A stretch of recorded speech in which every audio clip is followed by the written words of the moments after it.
Guillaume. It's nice to see you. Yes. Thanks for having me.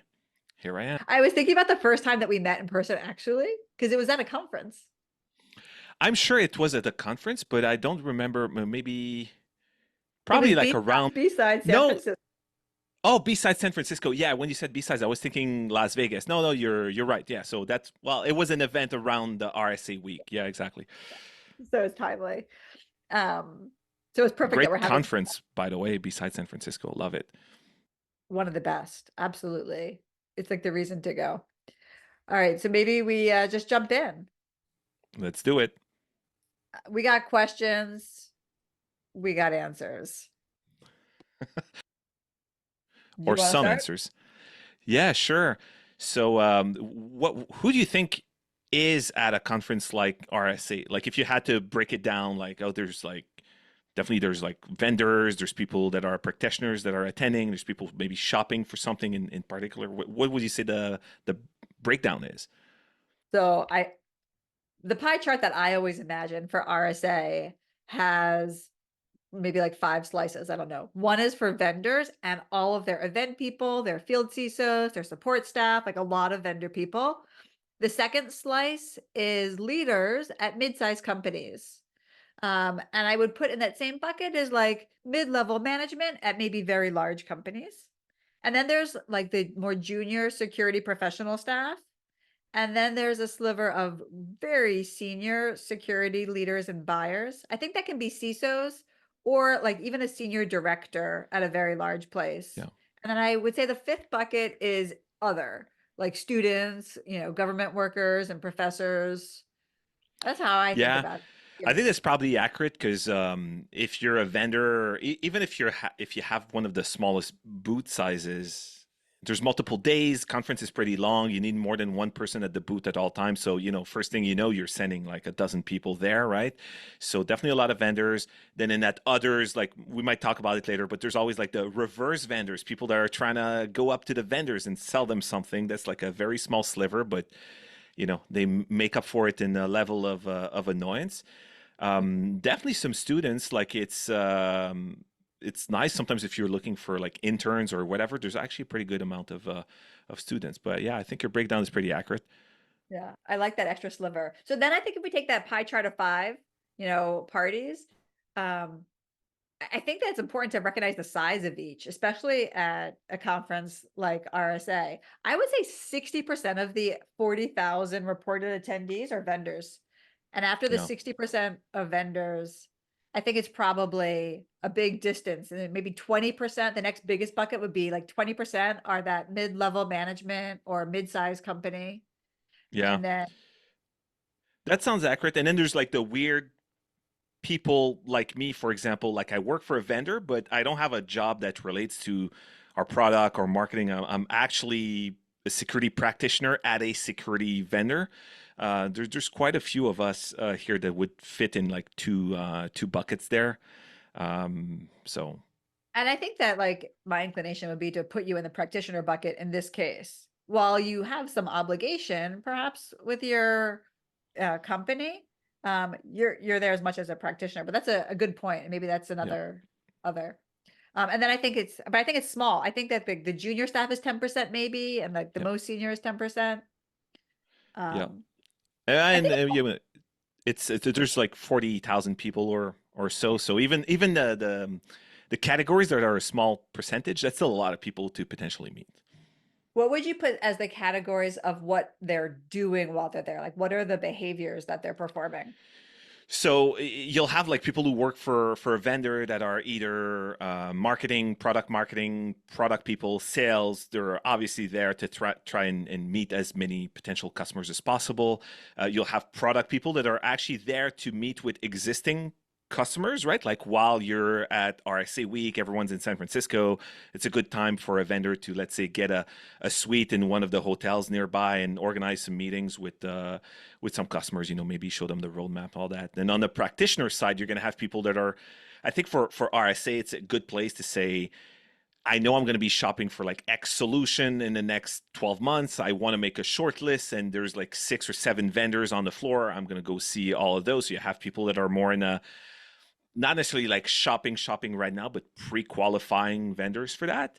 And then these people are also going to see like, oh, maybe there's like a few talks I want to see at the same time. And then we of course have like bucket of people who don't even have a badge to the conference who just need to be around while that happens, right? Like I just said, a lot of vendors get a suite to do demos and to talk to existing customers, all that. None of the people that are working in that suite need a badge. So there's like even more than the attendees we think. Plus, everyone who lives in San Francisco who doesn't necessarily get a badge but works in security or IT and all that.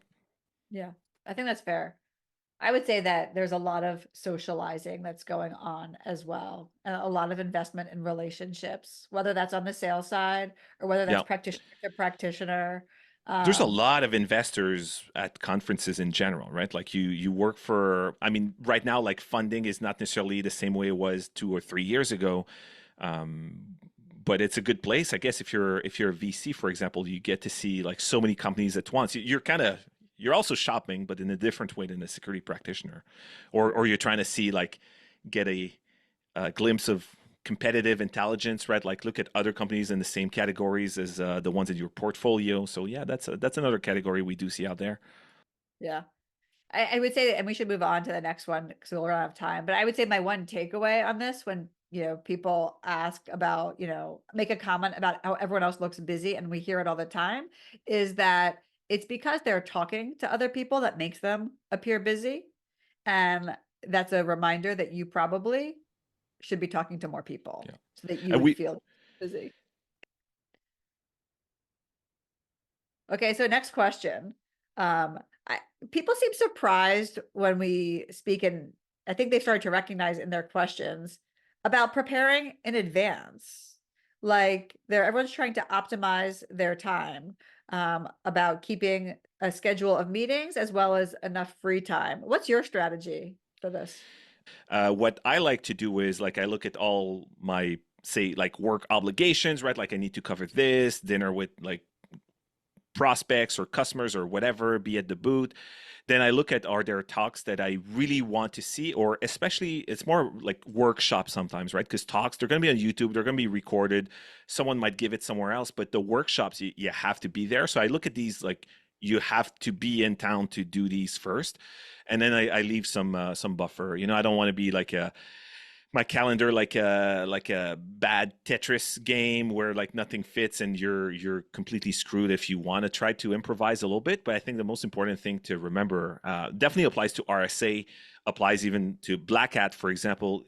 Doing anything when there's tens of thousands of people around is always longer than you expect, right? Like you can't just go downstairs and grab a sandwich and a coffee in 1 minute and be back to something else because there's tens of thousands of people. So I just try to leave some slack, and that way when I run into someone who I haven't seen or talked to for a while, I can say like, hey, we can go for coffee at like 2. I have nothing or whatever. And I because I used to be the one that like booked everything and planned 100% in advance, and then it's annoying when you would want to make any change and you don't want to be the one that cancels plans. And so yeah, keep a little bit of a buffer.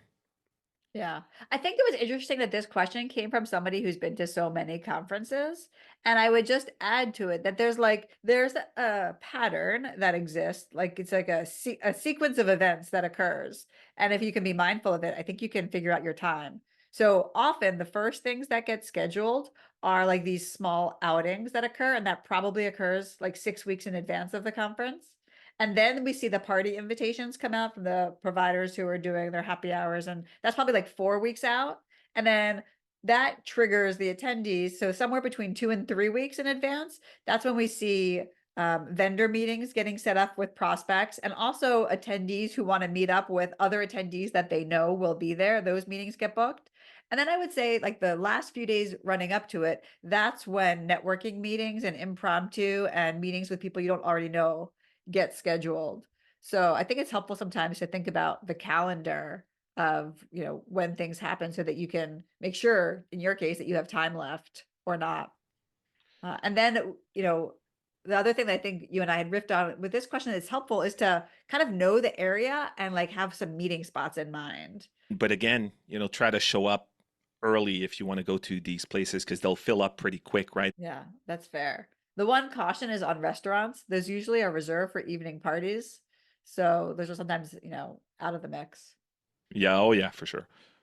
All right, I think we need to move on and shift now to like the talk. So let's get into the environment. This is a topic we discuss all the time. What's your favorite seat when you're going to listen to a talk? Yeah, pretty standard answer from me, I think, which is I want to be able to see and read, and I also expect that people will have fonts that are too small in their presentations. That's a pet peeve of mine. So I compensate for that by being either close to the stage or if it's a huge room with like these multiple screens, right? Like being pretty close to the second screen back or something like that. And then aisle seat. So if like 5, 10 minutes in, I realize this is not for me, then I can get out and not have to push 22 people as I'm trying to awkwardly get out of my lane. Yeah, I think I think for sure the aisle seat is always the most popular seat. And I just want to take the other side of it and suggest that the best seat is 3 seats in from the aisle. And hear me out.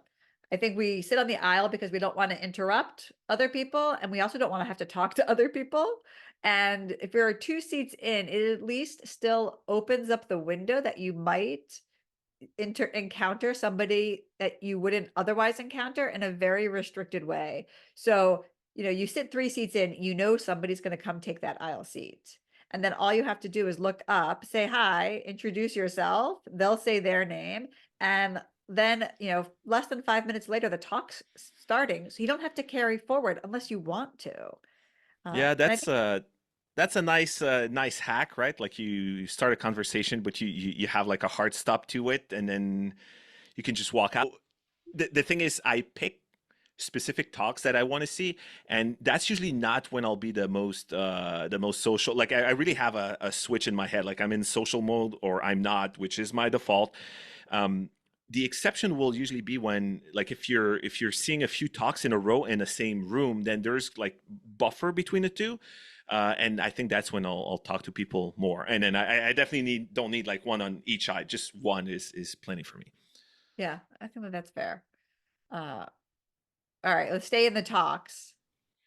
Yeah, so like people ask which talks should I prioritize or attend. So on my side, I already talked about a little bit about like the schedule and keeping some buffer. Then in terms of talks, sometimes I'll go see only a few talks, right? If I have like a lot of work stuff, but if I'm just going as an attendee, I'll try to pick maybe 2/3 of the talks that I'll go see are like directly applicable to my work. And then I'll keep a third for things that just seem cool, interesting from a technical level, or it just like seems to be very good research by someone who's probably a very good speaker. Because sometimes it's when you're listening to something that's not directly related to what you do that you hear the coolest stuff and gives you more ideas for what you will do versus like, oh, there's a talk about I don't know, cloud and container and Kubernetes security. That seems like something I can take back to work next week. So that's useful. Really like your approach, and I suggest it all the time about going to a talk of just something that's interesting because it like creates it like opens your brain and like you connect dots that weren't otherwise connected simply because you're Yeah. learning, you know. Um, I don't know. For me, I think it's helpful to like understand generally the profile of talks, and I would put them in like, I don't know, maybe it's 5 buckets. Like there's vendor talks where a vendor is talking about their domain or providing a demo or something that you understand unambiguously that they have a bias, and that's fine. There are case studies. Then I would say that there's novel ideas. Um, and then there are broad business lessons learned, like here's what we did in this case, or here's what happened in this kind of industry. And then I would say there are topical topics, burnout or metrics or IR, involved management. And I think that they're all useful for different purposes. You should just recognize which talk you're going Yeah. to. And there's some people will say like, "Oh, I never go see a vendor talk or whatever." I get extremely annoyed if something is not billed as a vendor talk and then you show up and it turns out it's just a pitch. And most conferences actually get very annoyed about that as well, right? So these speakers usually don't get like a return chance. But if it's branded as a vendor talk and it seems to be about like an area that people who work at that vendor will be very good in, then that might be interesting. Like, for example, if you have a EDR vendor who's going to talk about like a new threat actor that they discovered, that might be super interesting. And they're not just there like saying, buy my stuff, buy my stuff. For them, it's more like a reputational thing. And they have the best research team for that. So I'll gladly go see that. For anything that's more like a straight up product pitch, why would I do that when I've got like all the boots are here anyway? And the advantage of doing the boots is then I can go see like four in an hour that are in the same category, and while it's fresh, like still see that. So that's what I do try to avoid. And just one thing we didn't mention, there's also workshops sometimes at conferences, right? Like, and those are usually not recorded. They're not going to happen again. So that's also something that I prioritize, right? Like, okay, this is happening now with the people here. Got to be there. I think that's an important point, actually. You talked about talks that are being recorded and not recorded. And I think that that's a helpful like division. So, there are some talks that the keynotes, they're all going to be recorded. So use your time differently. And things like that, and you don't know, is it going to be recorded? Is all of it going to be recorded? If you have any reason to think that something might not get recorded and broadcast publicly after, then definitely go there, right? Like everything else you can get on the internet. So All right. So let's talk, speaking of networking, let's go there. yeah, so we got a bunch of questions about how should you network if you're looking for a job or if you're looking to hire someone at a conference. Obviously, in the last year and a half or 2 years, like it's always been a very competitive area for people hiring. Now it's maybe flipped around where the people looking have to differentiate themselves more than before. How would you approach that? Yeah, I think that that's right. Um, So I would say if you're hiring, the number one tip that I have for a hiring manager who has an open rec is come to the conference with a profile of the person that you want to hire. And I don't just mean their experience, but like actually their style, like their way of work and the way that they communicate or escalate, because those are the things matter and they're best detected in person and you can't glean them from a resume. If not more, right? So keep in mind that there's potential for this in networking in general, but don't always just think short term. I know that's not helpful if you need a job now, though, but over time it builds up and works out. So I think that if you're a candidate, I think that there are three things that I would want to say to them. The first is that you should be mindful of how you are seen and observed by the people around you. And then I would suggest, secondly, that you should have a short version of your introduction and how you're going to stand out in some way. And then my last point on it, my third point for the candidate would be to follow up. It's your job to follow up with whoever you were interested in meeting, and you just do it respectfully, not a million times, and not I'm applying to this job, but stay in touch because that Yep. really, yeah, totally. So I think we're really at time, but let's do one more. And maybe I'll take the first stab. We had actually a number of nice comments shared with us from vendors because really, this is a vendor conference. Um, and I'll say three things about, creating or approaching a vendor. And I know you've got a lot of thoughts here, but I'll say that if you're approaching a vendor just because you want the swag, so tell them that. They'll give you the swag and they won't waste their time and they won't annoy you. The second thing is if you are a prospect with a budget, then tell them that. You'll get the better conversation more quickly. And the third thing is if you're a current customer, also tell them that. They'll lift their foot off the gas a little bit and it'll be a different interaction. What Yeah. are your thoughts? So I definitely worked at a booth for many hours, and it's always fun when you're talking about security problems and how a solution might help. And like you usually don't necessarily mind if the person is not in the market, and they can definitely say that just because the act of talking about it, like it will draw other people over, and it's still actually a win for the vendor if you just like talk to them about this. You might learn about something that in 2 years oh, now I actually need this, I don't know, this weird IAM solution that I thought was super niche, and it turns out now I need it.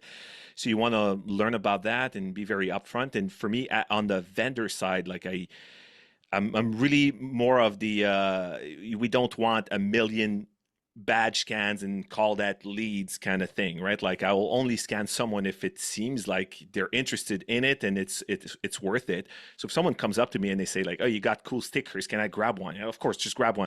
And then, well, that's pretty much it, right? Like other than that, everything else is is interesting. And then, so depending on your role, you might also have to be a bit more transparent if you expect to see, the demo with all the cool features and all. Yeah. I think the point is just be candid. We can restore the relationship if we just declare our intent when approaching any of the vendors. So we're at time. We had more questions, but I think we're done. This has been super fun. Thank you, Guillaume, Well, for thanks for the. having me. Maybe we can do this again before the Vegas week. It would be great. It would be great. Thanks.